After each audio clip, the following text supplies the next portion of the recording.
येनेरितः प्रवर्तन्ते प्राणिनः स्वेषु कर्मसु तं वन्दे परमात्मानं स्वात्मानं सर्वदेहिनां। नमो नवघनश्याम कामकामितदेहिने कमलाकामसौदाम कर्णकामुकगेहिने। वेदांत शास्त्र के अध्येतागण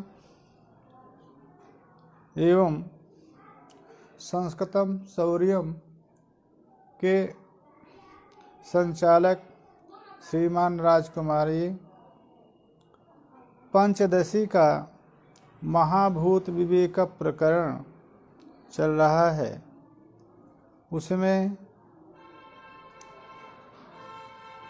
भूत से महाभूतों से विवेक परमात्म तत्व का प्रकल्पित है। इस प्रकार से पहले सा भूमिं विश्वतो वृत्वा ह्यतिष्ठत् दशांगुणं विकारवर्ती चास्त्रार्थी श्रुति सूत्रकृतो द्वचः। पंच महाभूतों को यहाँ तक पादों से सर्वभूतानि त्रिपादस्ति स्वयं प्रभा इत्यादि लेकर के पूर्व में यह बात आई थी कि संपूर्ण ब्रह्म को व्यापित करके अविद्या विद्यमान है, कि एक देश में विद्यमान है। उसका विवेचन पूर्व में किया कि नहीं, अविद्या व्यापक नहीं है, आत्म तत्व व्यापक है। अतः संपूर्ण आत्म तत्व को व्यापित करके अविद्या ब्रह्म में नहीं है, एक देश में है। और वो अविद्या शक्ति रूप है। जिस प्रकार से घट की शक्ति भूमि में, घटोत्पादन शक्ति भूमि के एक देश में है, इसी प्रकार से दृष्टांत भी दिया पुरुष सूक्त का। अब बता रहे हैं निरंसे। अब प्रश्न ये है कि यदि ब्रह्म निरंश है तो ब्रह्म के एक देश में अविद्या कैसे कह सकते हैं, यह प्रश्न है। तो निरंसे पियंसमारोप्य कृष्णे अंशे वेति पृच्छतः। यदि ये आप प्रश्न करते हैं कि ब्रह्म निरंश है तो उसमें एक अंश में है कि सर्वांश अंश में अविद्या है, यह आपका प्रश्न था। अतः उसी प्रकार से निरंश में अंश का आरोप करके संपूर्ण अंश में है कि एक अंश में है, ऐसा प्रश्न है आपका। तद्भाषया उत्तरम ब्रूते सुते। जिस प्रकार का प्रश्न होता है, श्रुति का समाधान भी उसी प्रकार का होता है। ब्रह्म निरंश है, निरंश ब्रह्म में अंशता का आरोप करके संपूर्ण अंश में अविद्या है, एक अंश में अविद्या है, यदि ये प्रश्न है तो उसी की भाषा में उत्तर श्रुति देती है कि एक अंश में है। अतः अंश का आरोप करके यदि प्रश्न है तो उसी प्रकार का उत्तर होगा। यदि ब्रह्म को निरंश मानते हैं तो ये प्रश्न नहीं है कि एक देश में है कि सर्वदेश में है। यदि ब्रह्म को में सांसता का आरोप करके ये प्रश्न है तो उत्तर भी श्रुति ने दिया कि ब्रह्म के एक देश में है।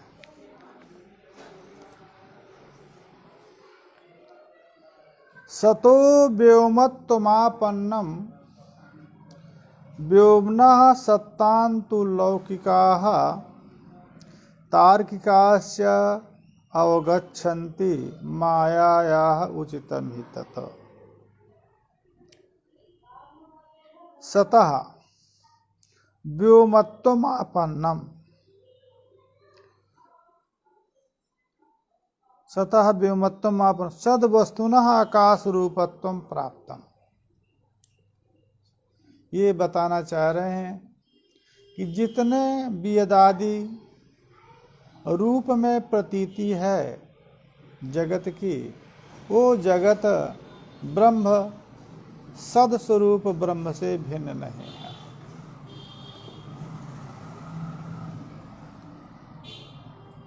सतः सत्स्वरूपस्य ब्रह्मणः व्योमत्वम आपन्नम, व्योमत्वम आकाश रूपत्वम आपन्नम। वही जो सदस्वरूप आत्म तत्व है, वही सदैव सोमिदमग्रे आसीत एकमेवाद्वितीयम्, जो सदस्वरूप अद्वितीय स्वरूप ब्रह्म तत्व है। तदैख्यचे को हम बहुश्याम प्रजाय, इच्छा शक्ति के द्वारा अनेक रूपता में आपन्न हुआ। तो प्रथम रूप तस्माद् वै तस्माद् आकाशः सम्भूतः, आकाश रूप है।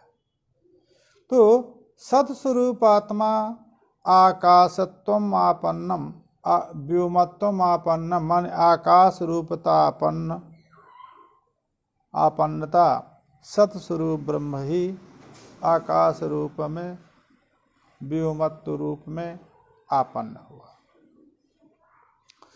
अब सत्स्वरूप आत्मा है, व्योम रूपेण व्याकृति है,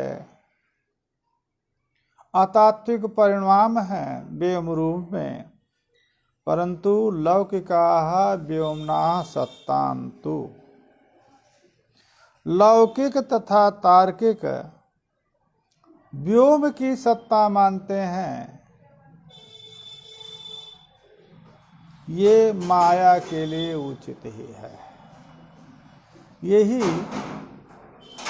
यही मायावाद है कि सदस्वरूप आत्मा है, उस सदस्वरूप आत्मा व्योमत्वापन्न हो गया, आकाश रूपतापन्न हो गया, तो आकाश की सत्ता लौकिक और तार्किक नैयायिक लोग मानते हैं।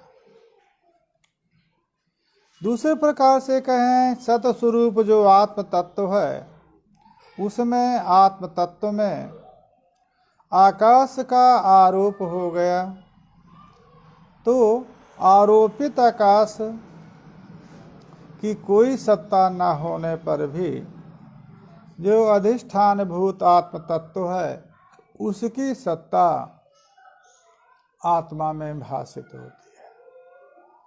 तो सत्ता अधिष्ठान स्वरूप आत्मा है और उसकी प्रतीति आरोपित में होती है, उसको लौकिक जानते हैं। लौकिक भी सत्स्वरूप आकाश को मानते हैं, सत्तावत आकाश को मानते हैं, और नैयायिक लोग वस्तुतः आकाशस्य काचित् सत्ता नास्ति, तथापि आकाशस्य सत्ता लौकिकाः नैयायिकाश्च स्वीकुर्वन्ति इति अयमेव मायायाः अविद्यायाः विलासः। यही अविद्या का विलास है कि जिसकी सत्ता नहीं है उसकी सत्ता प्रतीत होती है। यद यथा वर्तते तस्य तथात्वं भाति मानतः, अन्यथात्वं भ्रमेणेति न्यायोऽयं सर्वलौकिकः। यद वस्तु यथा वर्तते तस्य वस्तुतः तथा भानम प्रमा, अन्यथा भानम भ्रमः। अयमेव सर्वलौकिकः न्यायः। जिस वस्तु का जो स्वरूप है उस स्वरूप में उसका भान, उसका ज्ञान प्रमा है। अन्य स्वरूप में भान होना यही भ्रम है। ये सर्वलौकिक सिद्धांत है। रज्जु का रज्जु के रूप में प्रतीति होना प्रमा है। रज्जु का अन्यथात्वेन सर्व के रूप में प्रतीति होना भ्रम है। सुक्ति के रूप में प्रत्यय प्रमा है।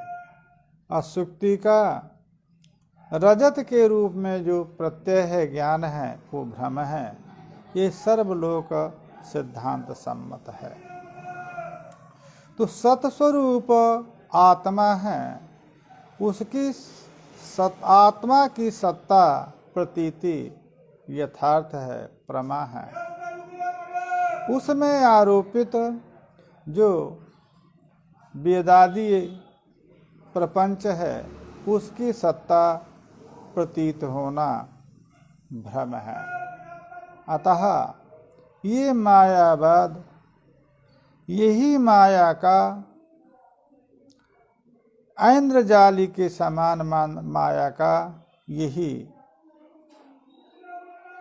माया का स्वरूप यही उचित है। जो वस्तु जिस रूप में प्रतीत हो, जो वस्तु जिस रूप में है उसी रूप में प्रतीत हो तो माया क्या हुई।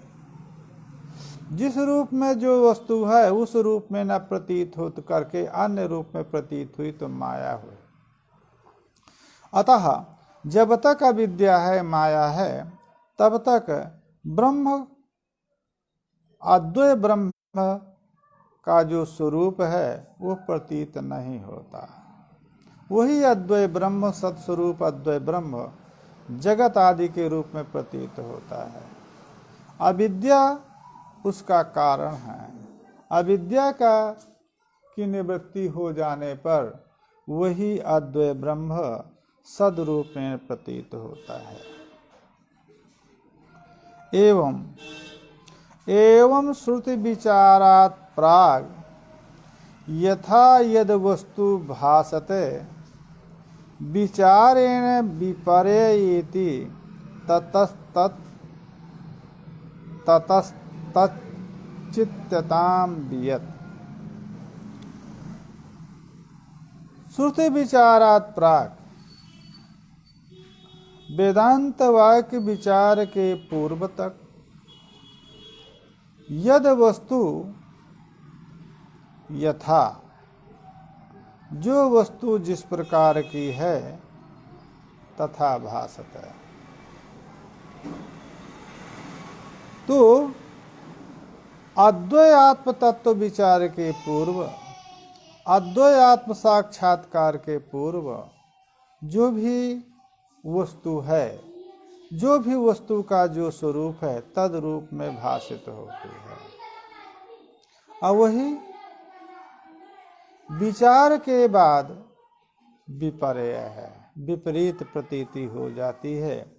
ततः तच्चिंतताम वियत, उसी प्रकार से वियत को समझिए। यावत काल सत्स्वरूप आत्मा एव आत्मातिरिक्तम सत किमपि नास्ते,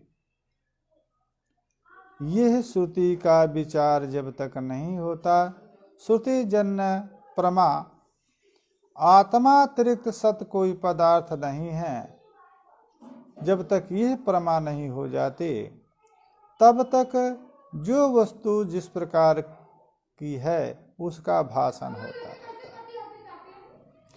अतात्विक है वस्तु तो अतात्विक भाषण होता रहता है, अतात्विक प्रतीति होती रहती है।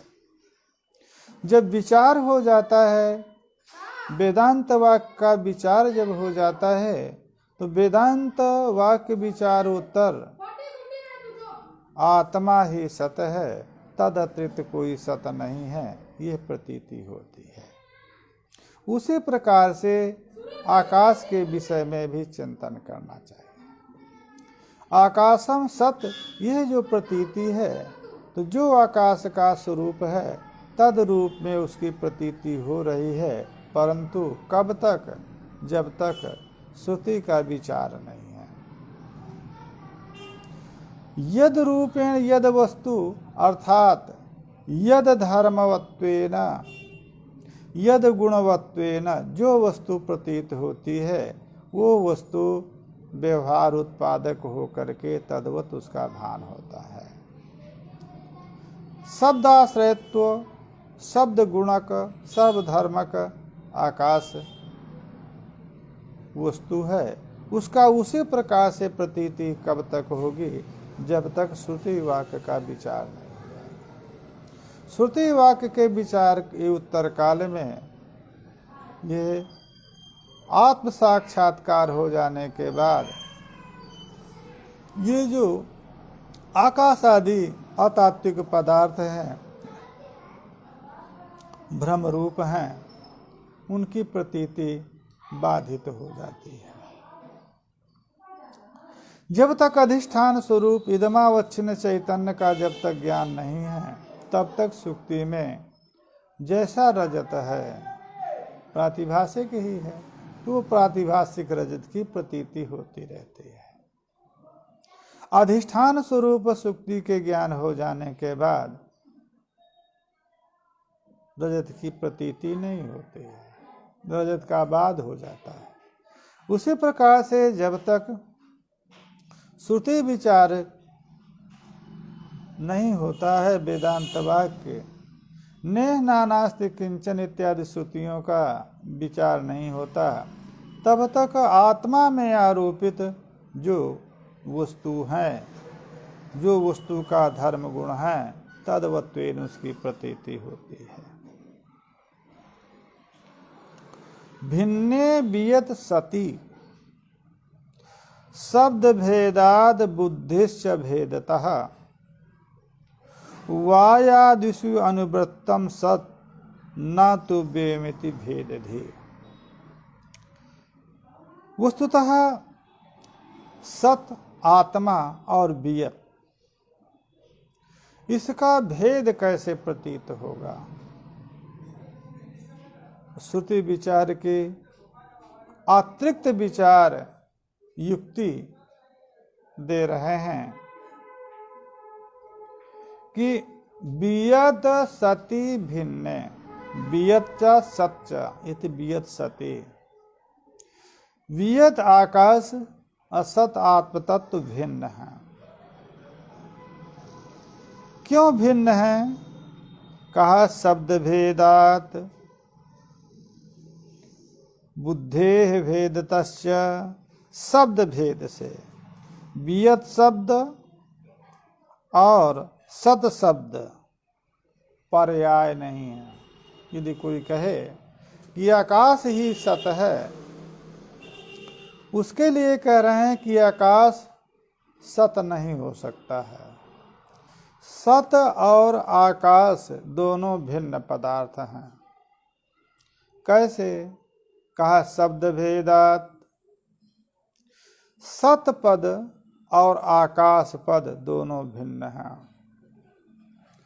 बुद्धि भेदात, और बुद्धि जो ज्ञान है वो ज्ञान भी सत पद से जायमान जो ज्ञान है वो सद विषयक है। आकाश पद से जायमान जो है वो आकाश पद विषयक है। अतः ज्ञान का ही भेद है। सत और आकाश पर्यायवाची यदि शब्द होते घट कलश के समान, तो जिस अर्थ की प्रतीति घट से होती है उसी अर्थ की प्रतीति कलश से होती है। अतः दोनों में अभेद माना जा सकता था, परंतु सत और आकाश दोनों शब्द भिन्न हैं, पर्यायवाची नहीं हैं। तो शब्द भेद से और शब्द से जायमान जो ज्ञान है तद भेद से एक। दूसरा, युक्ति पुरस्सर भी अनुवृत्ति, युक्ति पुरस्सर भी दोनों के का भेद सिद्ध है। क्यों? वायु आदि में सत की अनुवृत्ति होती है। वायु सन, तेजः सत, आपः सत्याः, पृथ्वी सती। तो सत की अनुवृत्ति वायु आदि में भी होती है। यदि सत और वियत एक ही होते, भिन्न नहीं होते, तो जिस प्रकार से सत की प्रतीति वायु आदि में होती है, उसी प्रकार से वियद की भी प्रतीति वायु आदि में होती है। जिस प्रकार से सन वायु ये प्रतीति है, उसी प्रकार से वियद वायु ये भी प्रतीति होती है। सत तेजा ये प्रतीति है तो वियत तेजा ये भी प्रतीति होती, परंतु नहीं होती है। सत की अनुवृत्ति आकाश आदि, आकाश से अतिरिक्त वायु आदि द्रव्यों में भी होती है, और सत की अनुवृत्ति नहीं होती है। इसलिए सत और आकाश भेद थी। न तू व्योम इति भेद थी। सत की प्रतीति अनुवृत्ति आकाश आदि वायु आदि में है, और व्योम की अनुवृत्ति नहीं है। इसलिए व्योम और सत दोनों भिन्न भिन्न पदार्थ हैं। इस प्रकार से जो पंच महाभूत विवेक है, ये पंच महाभूतों में से जो प्रथम भूत है, महाभूत है आकाश, उस आकाश से सत स्वरूपात्मा का भेद सिद्ध कर दिया। सद वस्तु अधिक वृत्तित्वात् धर्मी व्योमनस्तु धर्मता धिया सता पृथक कारे ब्रूहि व्योम किमात्मकम। अब चलिए, सद वस्तु अधिक वृत्तित्वात्, सद वस्तु अधिक वृत्ति है। सत की वायु, तेज, जल, पृथ्वी आदि में वृत्ति है। और धर्मी जो व्योम है, सत को यदि आप धर्म मानते हैं तो सद वस्तु अधिक वृत्ति है, अधर्मी व्योमस्तु धर्मता। सद वस्तु रूप रसादि अनुवृत्ति जो सद वस्तु है, वो सद वस्तु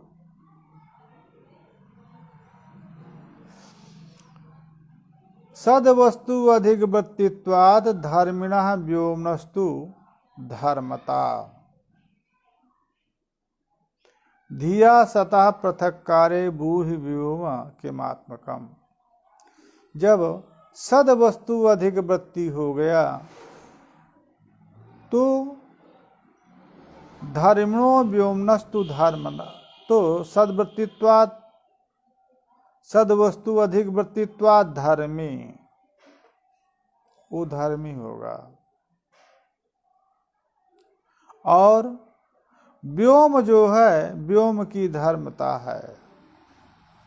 अधिक वृत्तिक जो पदार्थ है वो धर्मी होता है। न्यून वृत्तिक जो पदार्थ है वो धर्म होता है। इसलिए धिया बुद्धि के द्वारा सतः पृथक कार्य, जब धर्मी सत धर्मी से पृथककरण कर दिया गया तो सत का क्या, वियद का क्या स्वरूप होगा? सत तो नहीं होगा, ना वियद सत। सत की अधिक देश में वृत्तिता है, इसलिए धर्मी हो गया। व्योम की वायु आदि में अनुवृत्ति नहीं है, अतः वो धर्म हो गया। अब वो जो धर्म रूप, अधर्म माने आरोपितत्वेन जो धर्म रूप जो व्योम है, आकाश है, उसको सत से यदि पृथक किया गया तो फिर क्या स्वरूप होगा? क्योंकि सत से पृथक होने पर सत स्वरूपता तो उसकी नहीं होगी। तो सत स्वरूपता यदि सत से भिन्न है तो सत स्वरूपता होगी नहीं और असत स्वरूपता भी नहीं होगी। क्यों? असत पदार्थ की प्रतीति नहीं होती है। क्वचित अदुपाधो सत्वेन प्रतीत अनर्हत्वम असत्वम। किसी भी अधिकरण में जो सदरूपेण प्रतीत नहीं होता वो असत होता है। बंध्या पुत्र आदि की किसी अधिकरण में सदरूपेण बंध्या पुत्र सन एतादृश प्रतीति नहीं होती है, अतः वो असत है।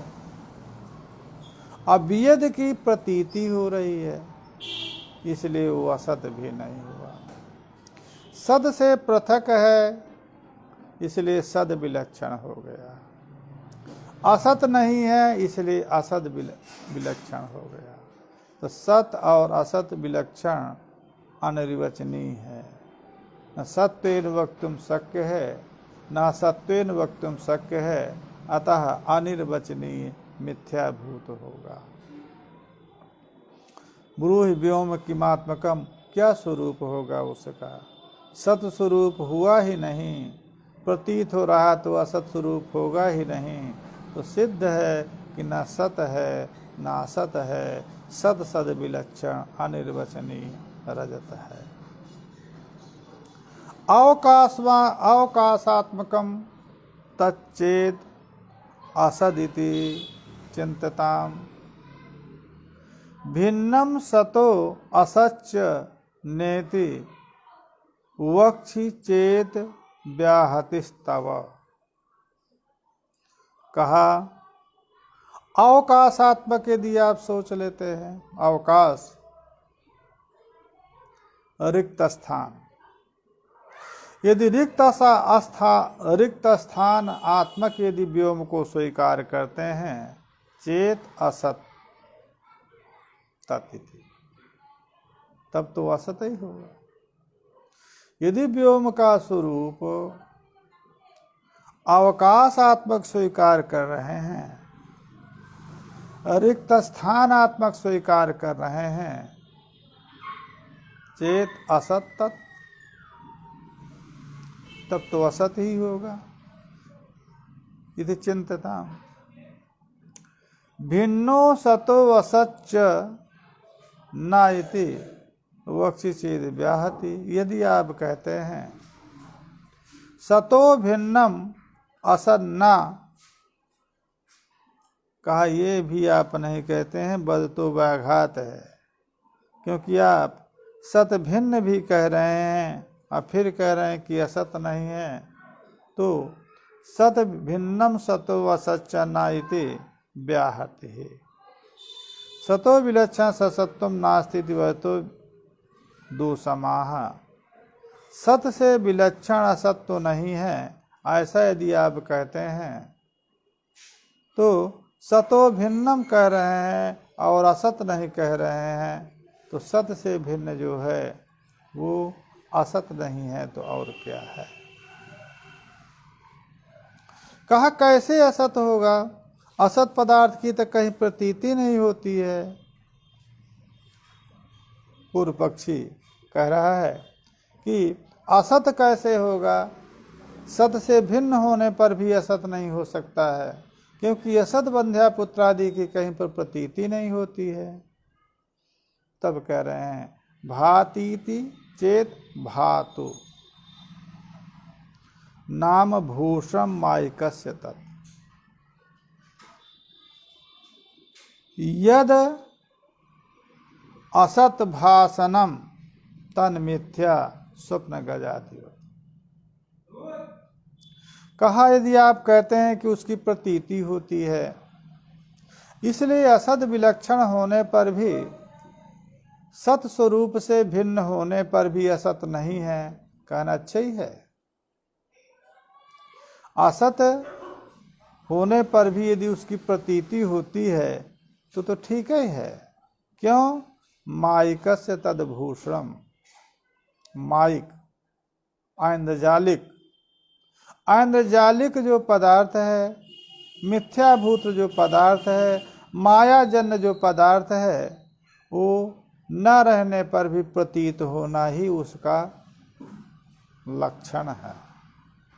जो नहीं रहते हुए प्रतीत है वही मायिक है। तो मायिक पदार्थ का तो भूषण है। सत न होते हुए भी जो प्रतीत होता है, जिस प्रकार से ऐन्द्रजालिक जादूगर जादू करता है, तो वहां पर वस्तु नहीं रहने पर भी प्रतीत होती है। कहीं सर्प दिखा देता है, कहीं तोते दिखा देता है, तो वो है नहीं, और न रहने पर भी जो प्रतीति होता है, इसीलिए उसको मायिक कहते हैं। वो है भी नहीं है, प्रतीत भी न हो तो मायिक क्या? वो मायिक पदार्थ मायाजन्य पदार्थ नहीं होंगे। यही मायाजन्य पदार्थों का भूषण है, भूषणता है, वैशिष्ट है कि वो जो न रहते हुए भी प्रतीत होता है। इस प्रकार से आकाश असत होते हुए भी, न रहते हुए भी जो प्रतीत होता है, वो उसका मायिक मायाजन्य पदार्थ का भूषण ही है। यद असत भाषणम तद मिथ्या, जो असद भाषण है, असतः भाषणम असद भाषणम, जो असत्तावत पदार्थ का की प्रतीति है, वही मिथ्यात्व है। जिस प्रकार से स्वप्न में गजादि नहीं रहते हैं, रथ गजादि नहीं रहते हैं, परंतु प्रतीति होती है, तो न रहने के कारण, न रहते हुए भी जो प्रतीति है स्वाप्निक पदार्थों की, इसलिए उनको मिथ्याभूत माना जाता है। उसी युक्ति से यदि असत होते हुए वियत प्रतीति ना हो तो उसको मिथ्या नहीं कह सकता है, क्योंकि जो बंध्या पुत्र आदि हैं उनको मिथ्या नहीं माना जाता है, क्योंकि असत हैं परंतु उनकी प्रतीति नहीं होती। असत प्रतीति, असत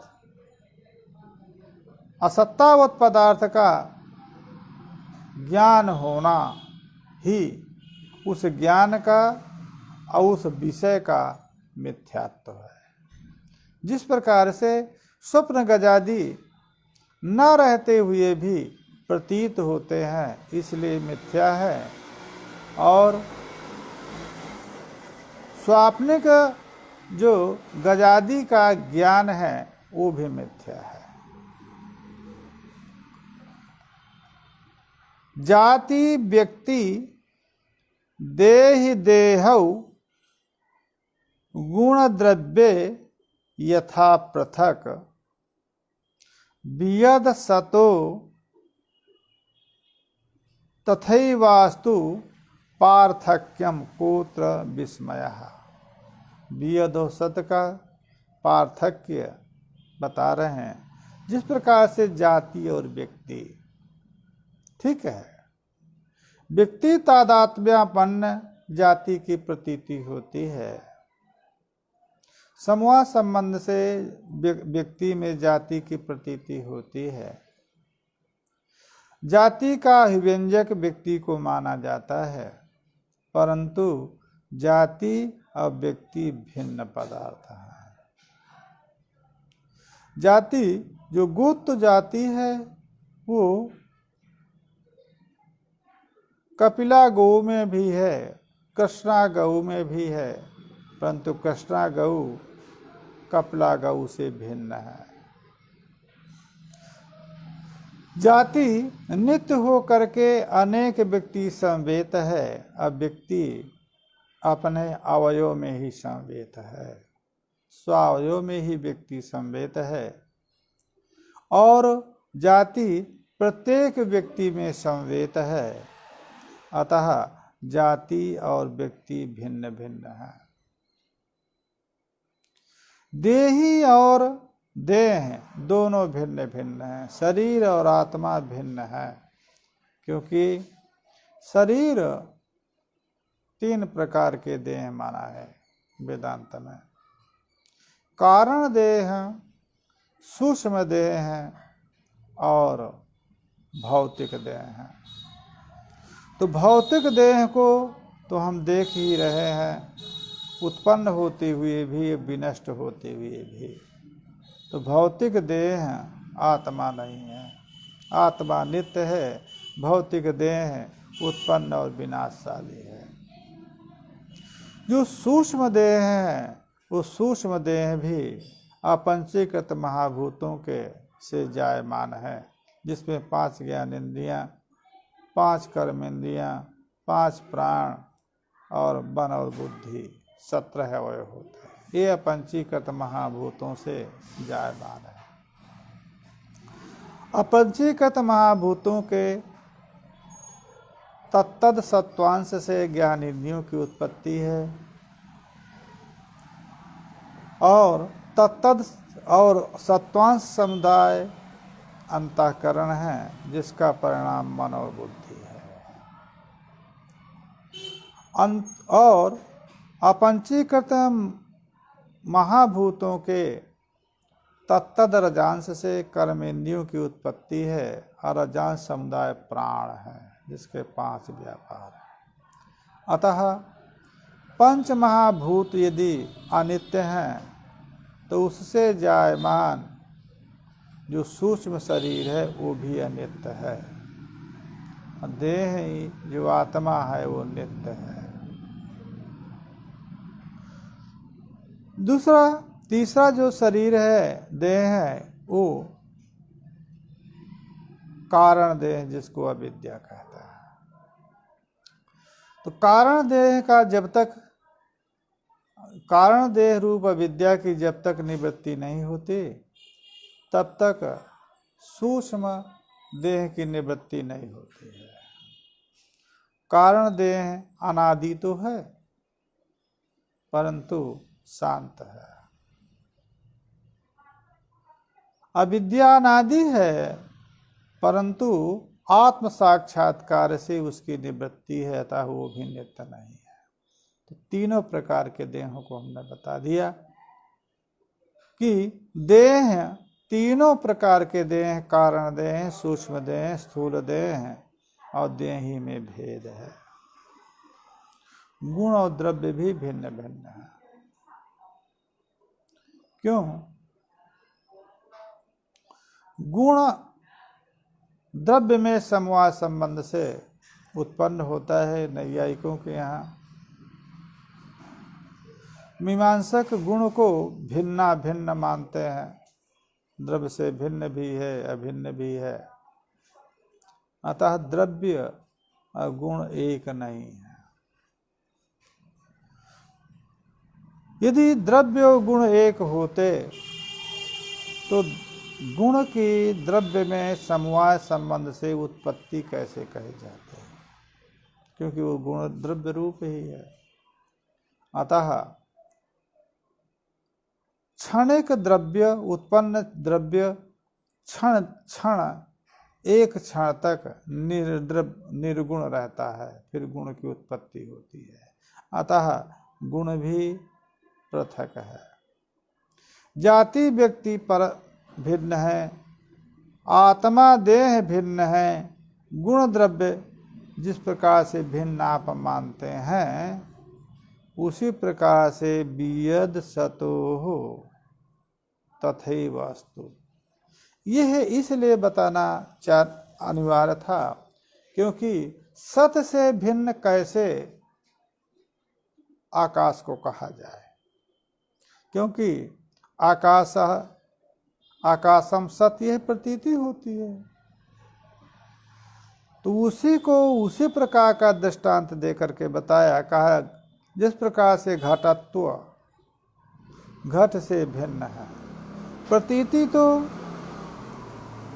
घटत्वेन घट की होती है, परंतु घटत्व भिन्न पदार्थ है और घट भिन्न पदार्थ है। देह से अतिरिक्त आत्मा की प्रतीति नहीं होती, देहावच्छिन्न ही आत्मा की प्रतीति होती है, परंतु देह भिन्न है और आत्मा भिन्न है। गुण तादात्म्य, गुण का द्रव्य तादात्म्यपन्न गुण की प्रतीति होती है, परंतु द्रव्य भिन्न है और गुण भिन्न है।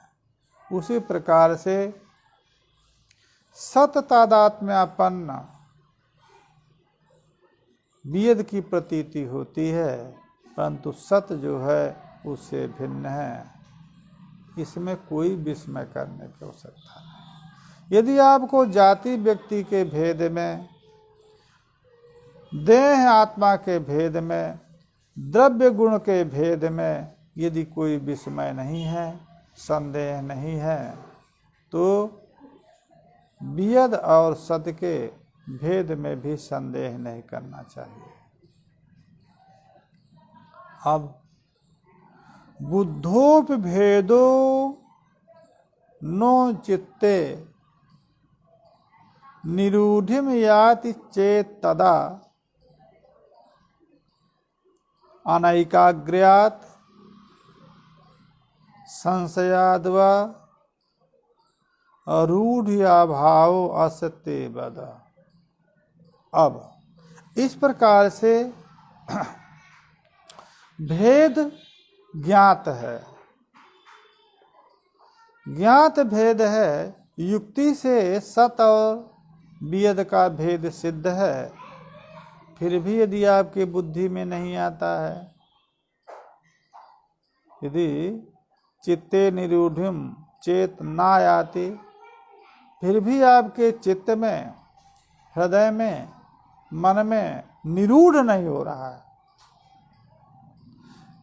वेद और सत का भेद नियत है, निश्चित है, ज्ञात है, फिर भी यदि आपके बुद्धि में नहीं हो रहा, आ रहा है, तब ये हेतु हो सकते हैं। जिन हेतुओं के द्वारा ज्ञात भी भेद चित्त में आरूढ़ नहीं हो रहा, तो उसमें यह तो हेतु हो सकता है अनैकाग्रता, एकाग्रता का अभाव है। इसलिए ज्ञात भी भेद बुद्धि में आरूढ़ नहीं हो रहा है, अथवा संशय है।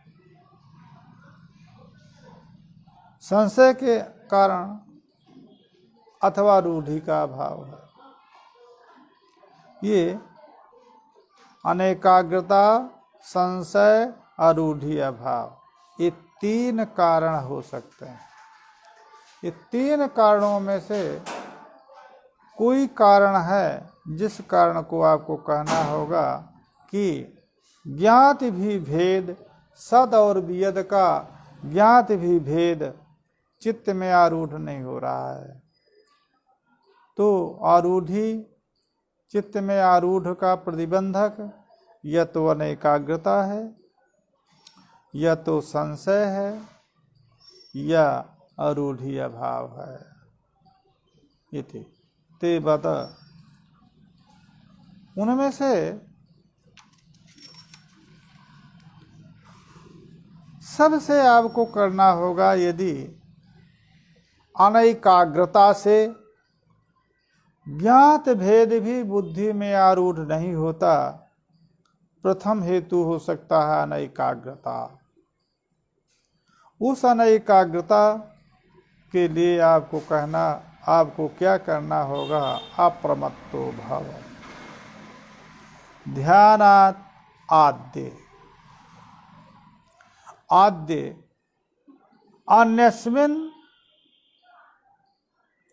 अन्यस्मिन् विवेचनम कुरु प्रमाणयुक्तभ्याम ततो रूढ़ तमो भवेत। यदि आपके बुद्ध ज्ञात भेद भी चित्त में आरूढ़ नहीं होता है, यदि अनैकाग्रता है, तो ध्यानात् अप्रमत्तो भव। पहले प्रथम कल्प यदि है, अनैकाग्रता के कारण वियद और सत का भेद सिद्ध ज्ञात होने पर भी बुद्धि में आरूढ़ नहीं हो रहा है, तो पहले के लिए प्रथम यदि अनैकाग्रता के कारण नहीं हो रहा है, तो ध्यानात् अप्रमत्तो भव। माने जो ध्यान है, उस ध्यान से अप्रमत्त, प्रत्येक तानता ध्यान है, प्रत्येकतानता ज्ञान एक चित्त एकाग्रता ध्यान है। तो अनैकाग्रता से यदि ज्ञात भी भेद बुद्धि में आरूढ़ नहीं होता है, तो उस अनैकाग्रता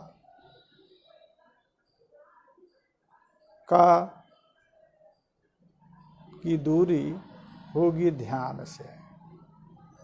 ध्यान के प्रमाद से अनैकाग्रता है, उस अनैकाग्रता से यदि सत और वियद का ज्ञात भेद भी बुद्धि में आरूढ़ नहीं होता, तो ध्यान से अप्रमत्त हो, पहला।